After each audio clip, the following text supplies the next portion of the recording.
Hello, praise the lord ಎಲ್ಲರಿಗೂ. ನಾನು ನಿಮ್ಮ ಪ್ರೀತಿಯ ಪಾಸ್ಟರ್ ಲೋಕೇಶ್ ಮಾತಾಡೋದು ಬೆಂಗಳೂರಿಂದ. ಆದಿಕಾಂಡ 11ನೇ ಅಧ್ಯಾಯದಲ್ಲಿ 1ನೇ ವಾಕ್ಯದಲ್ಲಿ ದೇವರ ವಾಕ್ಯ ಈ ರೀತಿಯಾಗಿ ಬರೆಯಲ್ಪಟ್ಟಿದೆ.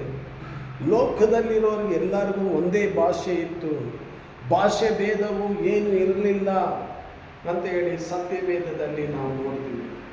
ಆದರೆ ಈ ದಿನಮಾನಗಳಲ್ಲಿ ಭಾಷೆ ಭೇದಗಳು ಅಧಿಕವಾಗಿ ಲೋಕದಲ್ಲಿ ನಡೆಯುವುದುಂಟು. ಆದರೆ ನನ್ನ ಭಾಷೆ ದೊಡ್ಡದು, ನಿನ್ನ ಭಾಷೆ ಚಿಕ್ಕದು, ನಿನ್ನ ಭಾಷೆ ದೊಡ್ಡದು, ನನ್ನ ಭಾಷೆ ಚಿಕ್ಕದು ಅಂತ ಹೇಳಿ ಅನೇಕ ಜನಗಳು ಈ ಲೋಕದಲ್ಲಿ ಜಗಳಗಳು ಆಡೋದ್ರನ್ನ ನಾವು ನೋಡ್ತೀವಿ, ಜಂಬ ಕಚ್ಕೊಳ್ಳೋದ್ರನ್ನ ನಾವು ನೋಡ್ತೀವಿ. ಆದರೆ ನೀವು ಎಲ್ಲರೂ ಒಂದು ದಿನ ಸಾಯಬೇಕು.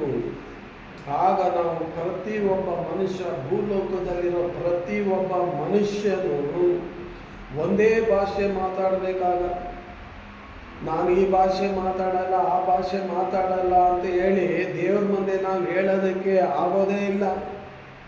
ಹಂಗೆ ಯಾರು ಜಾತಿ ಭೇದ ಮಾಡ್ತಾರೋ ಅವ್ರನ್ನ ಎತ್ತಿ ಡೈರೆಕ್ಟಾಗಿ ಬೆಂಕಿ ಗಂಧದಲ್ಲಿ ದೇವರು ಹಾಕೋನಾಗಿರ್ತಾನೆ. ಎಲ್ಲ ಭಾಷೆಗಳನ್ನು ಸೃಷ್ಟಿ ಮಾಡಿರೋದು ರಾಜಾದಿ ರಾಜನು, ಕರ್ತಾದಿ ಕರ್ತನು, ಯೇಸು ಕ್ರಿಸ್ತನು. ಆಮೀನ್, ಹಲ್ಲೆಲೂಯಾ. ಆದರೆ ಆಕಾಶ ಭೂಮಿ ಎಲ್ಲವೂ ಒಂದು ದಿನ ಲಯವಾಗಿ ಹೊಂಟೋಯ್ತದೆ. ಮನುಷ್ಯರುಗಳೇ ಭೂಮಿ ಮೇಲೆ ಒಬ್ಬರು ಉಳಿಯದಂತೆ ಆಯ್ತಾರೆ. ಆಗ ಪ್ರತಿಯೊಬ್ಬ ಮನುಷ್ಯನು ದೇವರಿಕ್ಕಿರುವಂಥ ಒಂದೇ ಭಾಷೆ ಮಾತಾಡಬೇಕು. ಅಂಥ ದಿನ ಒಂದು ದಿನ ಬರುತ್ತೆ. God bless you. ಹಲ್ಲೆಲೂಯಾ.